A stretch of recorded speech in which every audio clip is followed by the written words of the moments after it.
জানাচ্ছি চ্যানেল ওয়ানের নিয়মিত আয়োজন মুখোমুখি অনুষ্ঠানে।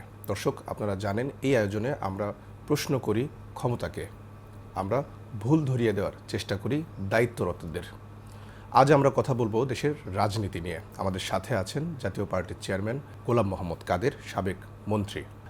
আপনাকে স্বাগত জানাচ্ছি চ্যানেল ওয়ানের নিয়মিত আয়োজনে এবং আপনার প্রতি কৃতজ্ঞতা জানাচ্ছি আপনি আমাদেরকে সময় দিয়েছেন।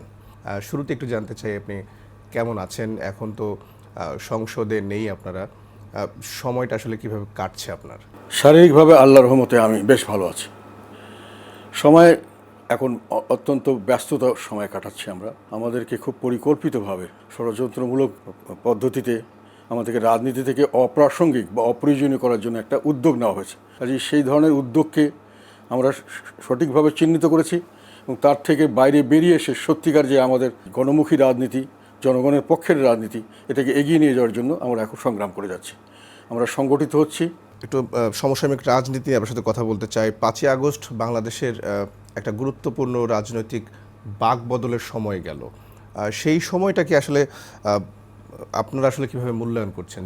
5ই আগস্টে জাতীয় পার্টি সরাসরিভাবে এই আন্দোলনের সঙ্গে জড়িত ছিল। অন্য যে কোনো রাজনৈতিক দল, অনেকে বলেছে আমরা পিছন থেকে ছিলাম, অনেকে বলেছে আমরা সমস্ত এটা ম্যাটিকুলাস ডিজাইন, তার মধ্যে আমরাই প্রধান ছিলাম। হয়তো তারা ছিলেন, তাদের কার্যক্রম হয়তো সেরকমই ছিল, কিন্তু আমরা অফিসিয়ালি ডিক্লেয়ার দিয়ে প্রথম দিন থেকে, প্রথম 1 জানুয়ারি 2024 সালে প্রথম শুরু হয়েছে। 3রা জানুয়ারি আমি সংসদে দাঁড়িয়ে এটা সমর্থনে বলেছিলাম, এটাও বলেছিলাম যেটা আসলে কোটা সংস্কার আন্দোলন নয় এবং এটা শুধু ছাত্রদের আন্দোলন নয়, এটা ছাত্র জনতার আন্দোলন এবং একটা বৈষম্য বিরোধী আন্দোলন। এবং এটাও বলেছিলাম যে বাংলাদেশের মানুষ একটা বৈশিষ্ট্য আছে তাদের, সবসময় তারা এই বৈষম্যের বিরুদ্ধে সংগ্রামে তারা সবসময় যে কোনো ত্যাগ স্বীকার করতে প্রস্তুত থাকে এবং জয়লাভ না করা পর্যন্ত তারা কখনই থেমে যায় না, এবং এইবারও সেটা তারা করবে। এটা একটা বক্তব্য রেকর্ডেড আছে।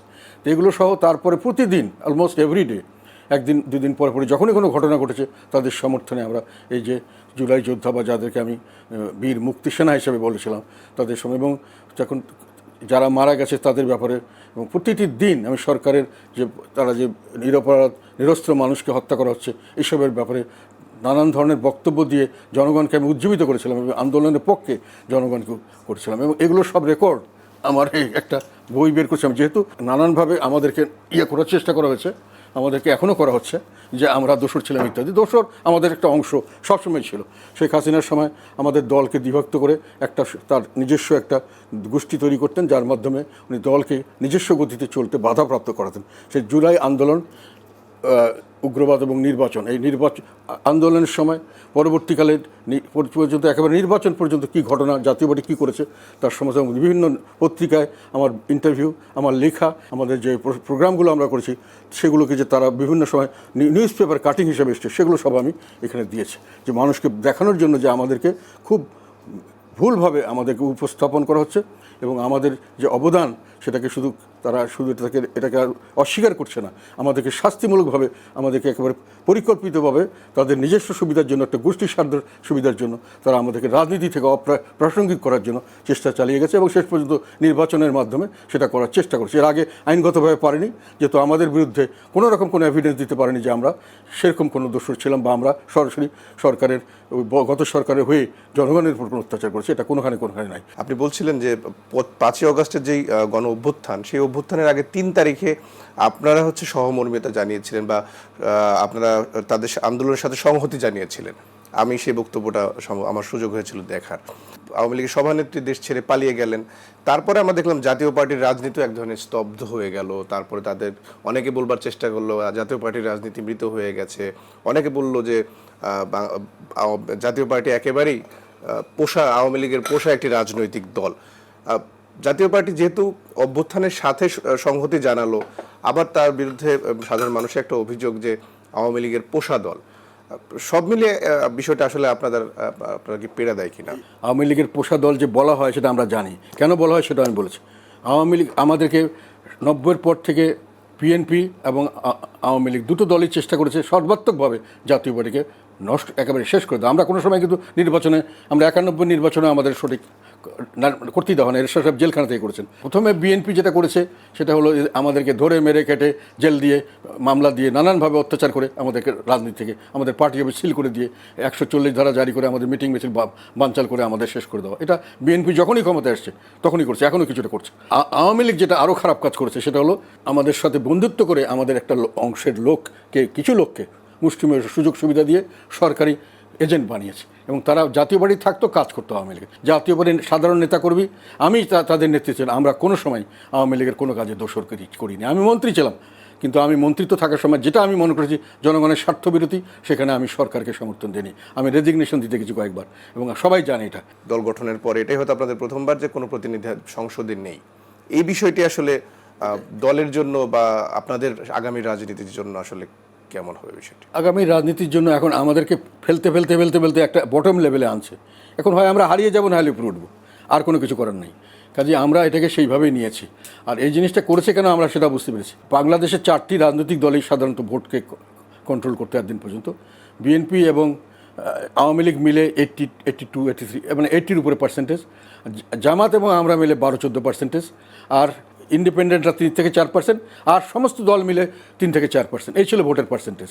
এখন যেহেতু ইউনূস সাহেব নতুন দল করেছেন, ওই দলটার মনে হয় টার্গেট, আমি যেটা ধারণা করেছি, টার্গেট হলো যে এই ভোট ব্যাংকের মধ্যে তো আমরা কোথাও ফিট করতে পারছি না, আমাদের তো একটা ভোট ব্যাংক দরকার। ওনারা বুঝেন না যে ভোট ব্যাংক তৈরি করতে গেলে একটা পার্টিকে বাদ দিলে তার ভোটে যে তাদেরকে ভোট দিবে, এটা হয়তো হবে না। ওরা হয়তো বাদ দিলে হয়তো অন্য কোণে যাবে, বড় বড় দলে চলে যাবে।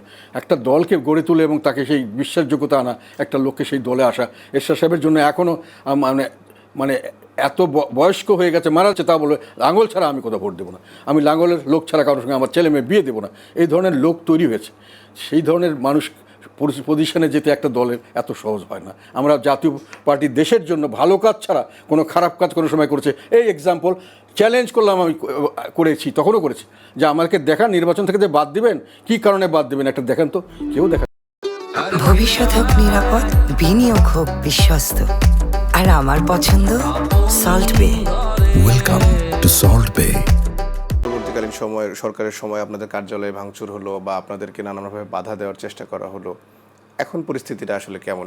আপনারা বলেছেন একটা নির্বাচন হলে হয়তো একটা স্থিতিশীলতা আসবে, একটা রাজনৈতিক দল ক্ষমতায় আসলে একটা দেশের পরিস্থিতি, আইন শৃঙ্খলা পরিস্থিতি ঠিক হবে। এখন কি সেই আইন শৃঙ্খলা পরিস্থিতি এমন ঠিক হয়েছে, বা আপনারা কি আগে একটু স্বাভাবিক রাজনীতি এখন করতে পারছেন? এখন পর্যন্ত স্বাভাবিক রাজনীতি আমরা করতে পারছি না। আমাদের শরীফুল ইসলাম জিন্না 3বার এমপি ছিল, এবারও আমাদের এমপি পদে দাঁড়িয়েছিল, কিন্তু সে দাঁড়িয়ে উইথড্র করেছে, বলে আমার লোককে এবং আমাকে যে ধমকি দেওয়া হচ্ছে যে কোনো সময় অ্যারেস্ট করবে, আমি করতে পারছি না। আমরা বলেছিলাম যে না, তুমি করো, তোমার জন্য কোনো অসুবিধা হবে না।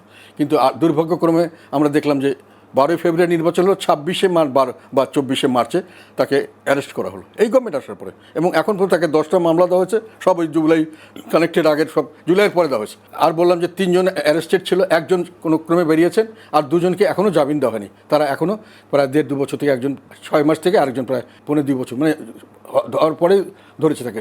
টিপু, সে 2-3বার এমপি ছিল, পপুলার লিডার আমাদের ওই গোলাম কিবরিয়া টিপু বরিশালের, তাকে এখনও জামিন দেওয়া হচ্ছে না। এই একটা করে কোনো মামলা ছিল না, তারপরে ধরে সোন অ্যারেস্ট করে একটা মামলা, পরের জন্য আবার জামিন হয় আর একটা সোন অ্যারেস্ট, এখন তার এগেনস্টে নাকি 13টা না কটা মামলা দিয়ে রেখেছে। তো আমাদের অত্যাচার এখনও চলছে। এবং এই ছাত্ররা, এখন আমি এটা মনে করি যে এখন ছাত্ররা একদিন করতে পেরেছে, ছাত্র বা সকল ছাত্র যারা ছিলেন নাকি নেতা করতে পেরেছিলেন, কারণ তাদের পিছনে সরকার ছিল, সর্বাত্মকভাবে পুলিশ সব আইনশৃঙ্খলা রক্ষা হয়নি, স্বাভাবিকভাবেই তাদেরকে আমাদের অফিসে পারমিশন দিয়ে পর্যন্ত আমরা মিটিং করতে গেছি, তখন তাদেরকে বোমা, সাউন্ড গ্রেনেড মারা হচ্ছে, গুলি করা হচ্ছে, মানে উন্ডেড করা হচ্ছে, পুলিশ করেছে। আবার আমাদের পার্টি অফিস ভাঙতে চুরতে আসছে, যখন পুলিশ মিলিটারিরা গিয়ে আমাদেরকে ভিতরে রেখে এরা বাইরে গিয়ে তাদেরকে বের করে দেওয়ার জন্য লাঠিচার্জ করেছে, তখন আবার সেই পুলিশের এগেনস্টে মানে ইনকোয়ারি হচ্ছে, কেস হয়েছে, তারা ভয় পেয়ে গেছে। তো এই ধরনের পরিস্থিতি ছিল জন্য এরা এতটুকু মফ করতে সাহস করেছিল। মফ করার পিছনে তাদেরকে যথেষ্ট মদত দেওয়া হয়েছিল। কিন্তু এখন তারা মফ করতে গেলে ওই সমর্থনটা তারা পাবে না। সবচেয়ে এটা বড় বিষয় আমি লক্ষ্য করছি যে তাদের উপর জনগণের যে একটা তাদের প্রতি আকর্ষণীয় বলে তাকে সমর্থন, এইটা এখন almost minus, not only minus. সরকার যদি অন্যায় জিনিস চালিয়ে যেতে থাকে তাহলে অন্যায়ের প্রতিকার হবে, স্বাভাবিকভাবেই হয়, এটা সবসময় হয়। কোনো সময় সময় বেশি লাগে, কোনো সময় কম লাগে। শেখ হাসিনাও অনেক অন্যায় করেছেন, তাকে তার ফল ভোগ করতে হয়েছে। এখন এনারাও যদি করেন, ওনাদেরকে ওই ফল ভোগ করতে হবে। এবং আমরা বেঁচে আছি, বেঁচে থাকবো। এখন এই মুহূর্তে সংসদটা আসলে আপনি কীভাবে দেখছেন? আপনি বিরোধী দলীয় নেতা ছিলেন, এই মুহূর্তে আপনার সেই বিরোধী দলের আসনটা বাংলাদেশের জামাতে ইসলামী সেখানে বসছে, এই সংসদটাকে আপনি আসলে কিভাবে দেখছেন? জামাত ইসলামের সংসদে তাদের ভূমিকা কিভাবে দেখছেন আপনি আসলে? আমার ধারণা, আমি যে জামাত এবং একই সঙ্গে দীর্ঘদিন ছিল, একই সঙ্গে কাজ করছে একই সাথে, এবং তাদের কমন এনিমি হলো আওয়ামী লীগ। তারা দুজনেই আওয়ামী লীগকে চরমভাবে ভয় করে। জামাত তো জানের জন্য ভয় করে যে আওয়ামী লীগ আসলে মেরেই ফেলবে আমাদেরকে, এনসিপিও তাই, আর বিএনপিও মনে করে যে আমাদের অত্যাচার অনাচার করেছে তারা অনেকদিন। কাজে এই একটা পয়েন্টে তারা সবসময় ইউনাইটেড।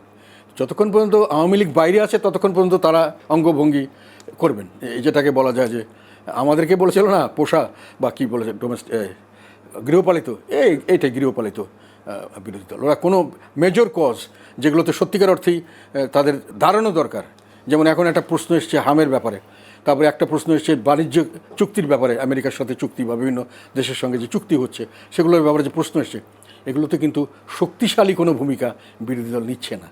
আমাদেরকে বিভিন্নভাবে নষ্ট করার চেষ্টা করা, ধ্বংস করার চেষ্টা করা হচ্ছে। এইবার আমরা মনে করেছি যে আমাদের একেবারে নিম্নতম পর্যায়ে নিয়ে আসা হচ্ছে। এখান থেকে আমাদেরকে, যেহেতু আমরা সঠিক পথে ছিলাম, সঠিক পথে আছি এবং জনগণের পক্ষে আছি, জনগণের পক্ষে ছিলাম, জনগণ এটা রিয়েলাইজ করছে। এখন আমাদের সমর্থন কিন্তু বাড়ছে। কাজে এটাই আমাদের সময় সঠিকভাবে দাঁড়িয়ে কাজ করার, এবং আমরা করে যাব।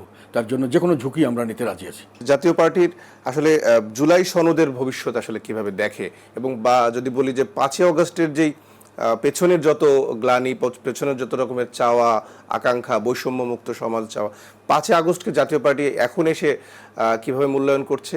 জুলাই সনদের ভবিষ্যৎ আসলে জাতীয় পার্টি কিভাবে দেখে? জুলাই সনদের কোনো ভবিষ্যৎ নাই। দীর্ঘদিন আগে আমি বলেছি, লিখেছি, আমার আর্টিকেল ছাপানো হয়েছে। কেননা এনারা এটা করেছেন সব দল মিলে ঐক্যমত, সেই ঐক্যমতের মধ্যে ওনারা আমাদেরকে ডাকেননি। আমি হলাম বাংলাদেশের, এবং আমাদের দল যেটা অ্যাজ ইউ সেড সব সময় সব পার্লামেন্টে আমরা ছিলাম, এবং আমি সবচেয়ে কী বলবো অ্যাক্টিভ পার্লামেন্টেরিয়ান ছিলাম। আমি সব বিষয়ে কথা বলতাম প্রথম থেকে শেষ পর্যন্ত। কোনো বিষয় নেই যেখানে সাবজেক্ট উঠেছে জি এম কাদের সাহেব বক্তব্য দেয়নি। সেইখানে আমাদেরকে বাদ দিয়ে তারপরে আওয়ামী লীগের মতো একটি বড় দল, যেটা সব সময় একটা, বললাম তো আওয়ামী লীগ আর বিএনপি একটা যে কোনো একটা না থাকলে, আমি আওয়ামী লীগের সময় বলেছেন বিএনপিকে বাদ দিলে আপনার ইলেকশন হবে না, এটা ওয়ান সাইডেড ইলেকশন হবে, এটাকে ইলেকশন বলা যাবে না। সকলকে না দেওয়া পর্যন্ত ইনক্লুসিভ ইলেকশন হবে না, পার্টিসিপেটরি হবে না, হয় নাই।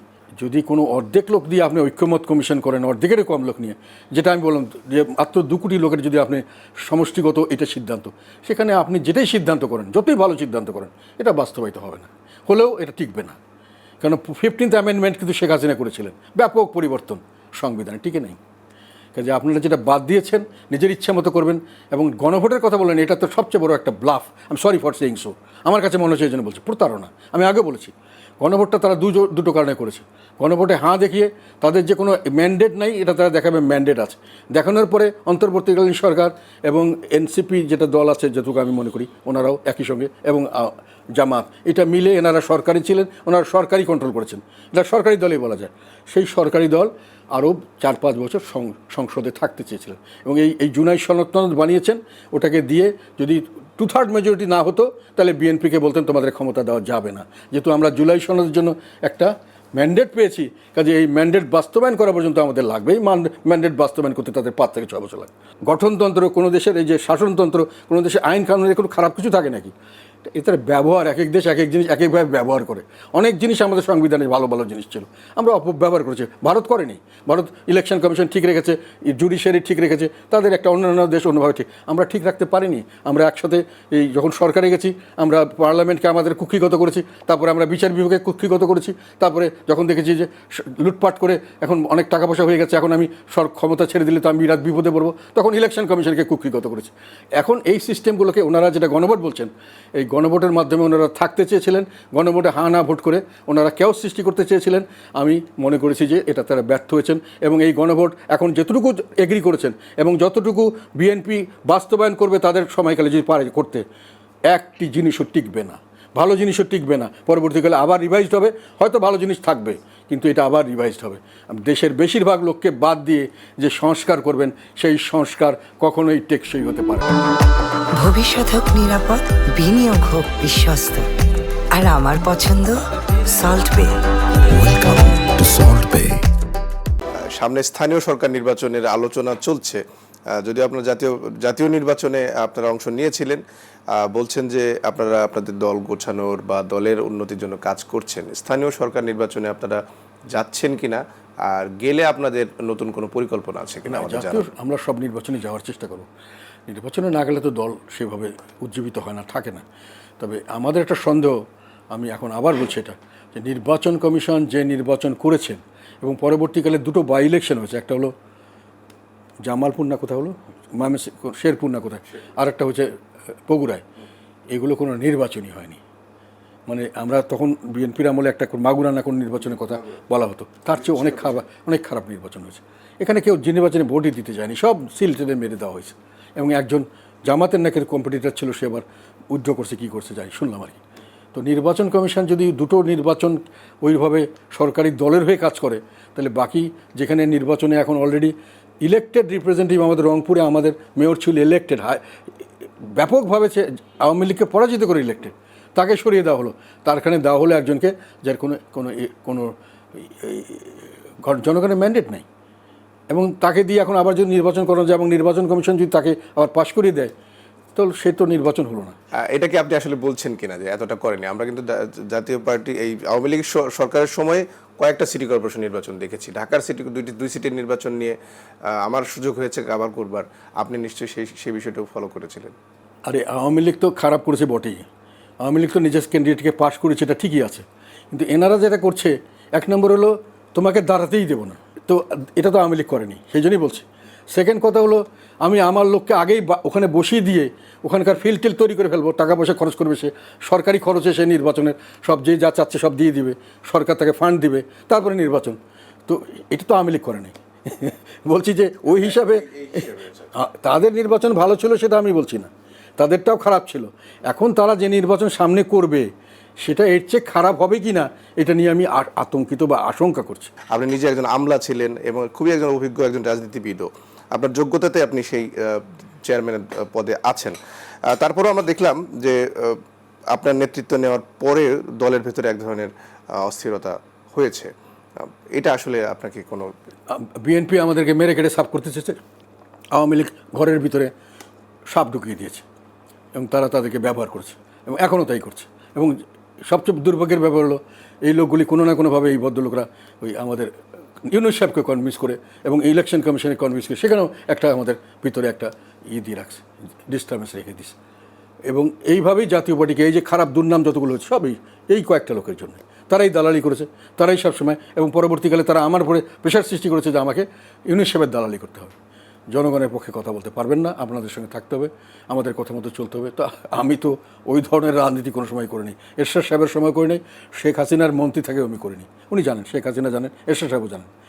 আমার যেটা মনে হয়েছে বিবেক থেকে ভালো সেটাই করেছি, যেটা বিবেক থেকে ভালো মনে হয়নি আর আমি কোনোদিন অ্যাকসেপ্ট করিনি। তারা তো জাতীয় পার্টির পুরনো নেতা, আমি তো যতদূর জানি তারা পুরনো নেতা।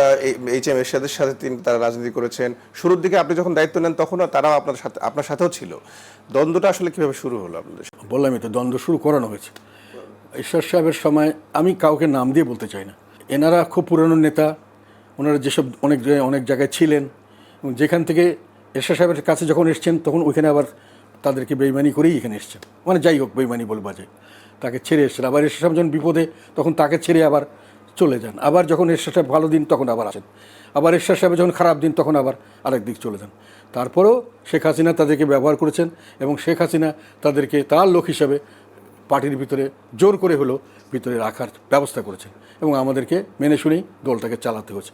এইভাবেই দলটা চলছে। দলটা চলা ঠিক কিনা এটা নিয়ে জনগণের প্রশ্ন আছে, যারা বলেন যে এইভাবে দল চালানোর দরকার কি। ভবিষ্যৎ হোক নিরাপদ, বিনিয়োগ হোক বিশ্বস্ত, আর আমার পছন্দ সল্ট বে। Welcome to Salt Bay. আমিও মনে করছি এই ধরনের দল আর চালাবো না, যেটা চলবে চলবে, না চলবে না চলবে, আমরা লাঙ্গল পেলে পাবো, না পেলে না পাবো, রাজনীতি করব।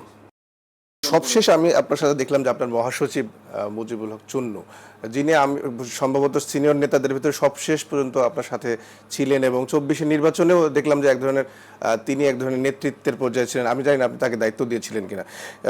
তিনি দেখলাম যে সবসময় পুরো নির্বাচনের বিষয়টি তিনি সামনে থেকে ডিল করেছেন। তার সাথেও এক ধরনের দূরত্ব, বা তিনিও নেই এখন আপনার সাথে। কথাগুলোকে খুব নেগেটিভলি বললে তুমি। কাউকে আমি কোনো কিছু করিনি, বের করিনি, সবাইকে আমি সঙ্গে রাখারই চেষ্টা করেছিলাম। তাদেরকে যথেষ্ট দায়িত্ব এবং যাদের যা ভালো মনে করেছি যে তারা ভালো দলের জন্য করবে, দেশের জন্য করবে, তারা সেটা করেননি। এটা তো একটু আগেই বললাম। তারা গিয়ে ইউনূস সাহেবের সঙ্গে জোট সাজস করেছেন, আমার বিরুদ্ধে অবস্থান নেওয়ার চেষ্টা করেছেন, আমাকে নেতৃত্ব থেকে সরিয়ে দেওয়ার চেষ্টা করেছেন। এখন তারা আমার থেকে যদি নেতৃত্ব নিয়ে ফেলতে চান নিয়ে ফেলেন, এবং সরকার যদি তাকে সুযোগ করে দিতে চায়, আমাকে তো তার বিরুদ্ধে একটা অবস্থান নিতেই হয়। সেখানে সরকারের কি করার থাকে? দল তো আপনাদের দলের ভিতর তো কাউন্সিল হয়, দলের একটা সিস্টেম আছে। একটা সরকার চাইলেই দল সেটা মেনে নেয়। এটাই হলো আমাদের দেশের দুর্ভাগ্য। একটা সরকার চাইলে বাংলাদেশে সব কিছু করা সম্ভব, এটা দীর্ঘদিন থেকে আমরা দেখে আসছি। যেহেতু কোনো ডেমোক্রেটিক সিস্টেম আমাদের এখানে নাই, না হলে আজকালকার দিনে বিচারপতিরা যে রায় দেয়, আমি কাউকে স্পেসিফিক্যালি বলতে চাই না, জুলাই হত্যাকাণ্ডের মামলা হলে আমি শুনবো না, এটা কোনো বিচারপতি বলতে পারেন? জুলাই হত্যাকাণ্ড হলে আমি জামিন দিব না, এটি কোনো বিচারপতি বলতে পারেন? আপনি তার মেরিট দেখবেন, তার কেসটা দেখবেন, তারপরে আপনি ডিসাইড করবেন। এটা আপনারই, যদি আইনগতভাবে বলা থাকে যে এটা নন বেলেবল, তাও বিচারপতিরা দিতে পারে। কারণ তার কথা হলো তাকে ন্যায় বিচার দিতে হবে। আমি 10টা দোষী মানুষকে ছেড়ে দেবো, একটা ইনোসেন্ট মানুষকে আমি শাস্তি ভোগ করতে দেবো না। এটা হলো আমাদের যেটাকে বলা হয় philosophy of our judicial system. আমরা যে জুডিশিয়াল সিস্টেমটা ফলো করি, এরা আমাদের বিচারপতি সেটা মানছেন? চাকরির জন্য করছেন, চাকরি নাহলে চাকরি চলে যাবে। তো চাকরি চলে যাওয়ার জন্য যদি আপনি কাজ করেন, আমি বিচারপতিদের কথা বললাম এই জন্য যে কতগুলো হয়তো ইজি, তাহলে সবাই তাই করছেন। এই নির্বাচন কমিশনও তাই করছেন। কাজে সবখানেই ওই জুন্নু সাহেব কিন্তু আমার মহাসচিব নয়। এটা নির্বাচন কমিশন তাকে সরায়নি, এখন আমার তালিকা থেকে রেখে দিস, যাতে করে আমি ডিস্টার্ব হই আর কি। এটাই কিছুটা উদ্দেশ্যমূলক আমার ধারণা, এবং আরও সামনে তারা ডিস্টার্ব করবে, আমি মানসিকভাবে প্রস্তুত আছি। আমি দেখেছি সংসদে আপনি যখন বিরোধী দলীয় নেতা ছিলেন তখন আপনি আপনার ভয়েস রেইজ করেছেন, কিন্তু আমরা একটা সময় দেখলাম যে আপনি যখন বিরোধী দলের রাজনীতি করছেন, বিরোধী দলের সংসদ সদস্য, আবার সাথে সাথে আবার মন্ত্রীও ছিলেন, আপনি বাণিজ্য মন্ত্রণালয়ের দায়িত্ব ছিলেন। 18 সালে কথা বলছো না? 18 সালে আমরা অ্যালায়েন্স ছিলাম না, আমরা একটা ইয়ের সঙ্গে মানে কোনো মহাজোট ছিলাম না। আমরা একটা আন্ডারস্ট্যান্ডিং করেছিলাম, এরশাদ সাহেব করেছিলেন যে ওদের সঙ্গে আন্ডারস্ট্যান্ডিং করব। তো যখন আন্ডারস্ট্যান্ডিং করার পরে ইলেকশন হলো, পরে দেখা গেল যে আমরা প্রায় 28 না 29টা আসন পেলাম, আর বিএনপি পেল 5টা আসন। তখন বলা হলো যে সবচেয়ে বিগেস্ট রাজনৈতিক দল এখন দাঁড়ালো আওয়ামী লীগের পরে জাতীয় পার্টি। এখন জাতীয় পার্টিকে অফার দেওয়া হলো যে আপনারা কি বিরোধী দল হিসেবে কাজ করতে রাজি আছেন, নাকি আপনারা মন্ত্রিত্ব নিয়ে সরকারে আসতে চাচ্ছেন? তখন আমরা বলছিলাম যে আমরা বিরোধী দল কাজ করতে রাজি আছি। সেই জন্য আমাদেরকে বিরোধী দলে দেওয়া হয়েছিল, এবং আমরা বিরোধী দলের রোল প্লে করেছি। যখন তাদের ইচ্ছা হচ্ছে আপনি তাদের সাথে জোটে থাকছেন, আবার যখন ইচ্ছে হচ্ছে তখন আপনাকে একটা ধরনের পুতুলের মতো আবার বিরোধী দলের নেতা বানাচ্ছেন। এই বিষয়টি একজন অভিজ্ঞ রাজনীতিবিদ হিসেবে বা একজন সিনিয়র সিটিজেন হিসেবে আপনাকে কোনো কারণে অস্বস্তি তৈরি করে কিনা? 2024 সালে যখন আমি নির্বাচন করব না বলে সিদ্ধান্ত নিয়েছিলাম, মাত্র 2জনকে জানিয়েছিলাম, যাদেরকে আমি বিশ্বাস করেছিলাম, যারা আমার সঙ্গে ছিল সবসময়, এই নেগোসিয়েশন সব কিছু করেছিল। আমি বললাম এই নির্বাচন সঠিক হবে না। ওরা যেটা নেগোসিয়েশন বলছে যে আমাদেরকে নির্বাচন করতে দেবে ফ্রিলি, এবং কোনো ডিস্টার্ব করবে না, সরকারি দল হিসাবে কোনো এক্সট্রা ফ্যাসিলিটি দেবে না, ওটা বাস্তবায়নযোগ্য নয়। কাজে আমি তখন আমাকে জোর করে করানো হয়েছে, ওনারা ওখানে ইনভলভ ছিলেন আর কি। অনেক ধন্যবাদ, আপনার সুস্বাস্থ্য কামনা করি। দর্শক, আমরা এতক্ষণ ছিলাম চ্যানেল ওয়ানের যে জনপ্রিয় অনুষ্ঠান মুখোমুখি অনুষ্ঠানে। আমরা এতক্ষণ শুনছিলাম বাংলাদেশের একজন অভিজ্ঞ রাজনীতিবিদ, যিনি জাতীয় পার্টির চেয়ারম্যান হিসেবে দায়িত্ব পালন করছেন। নিশ্চয়ই দর্শক, আমরা পরবর্তীতে আবারও নতুন কোনো অতিথির সাথে মুখোমুখি অনুষ্ঠান নিয়ে আপনাদের সামনে আসব। ততক্ষণ পর্যন্ত ভালো থাকবেন।